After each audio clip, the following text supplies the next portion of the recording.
The information you provided describes a situation involving the suspicion that a cough syrup called Nattercold, suspected of causing the deaths of several children in Cameroon, bears markings indicating it was manufactured in India.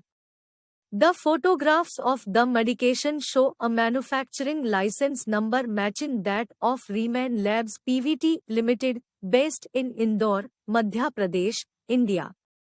A director at Riemann, Navin Bhatia, stated that the drugs in the photos resemble their product but suggested that counterfeiting is common and that the medicine they produce follows strict quality controls. Bhatia denied the possibility of Riemann's medicine being tainted and mentioned that similar incidents had occurred in the past where Indian cough syrups from other companies were linked to mass deaths in Gambia and Uzbekistan. The Madhya Pradesh Food and Drugs Administration has sent a team to investigate the situation and is awaiting their reports. Cameroonian authorities are also conducting their investigation and plan to test the Nattercold samples connected to the deaths.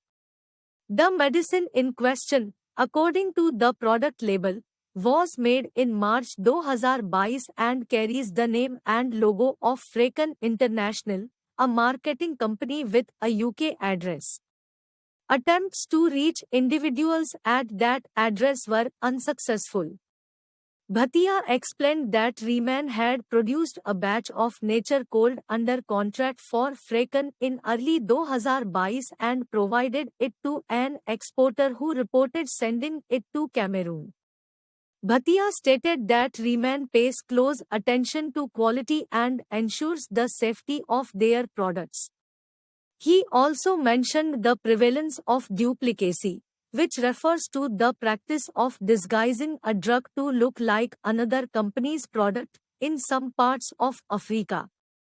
Please note that the information provided is based on the text you shared, and it's essential to refer to reliable news sources for the latest updates on this case.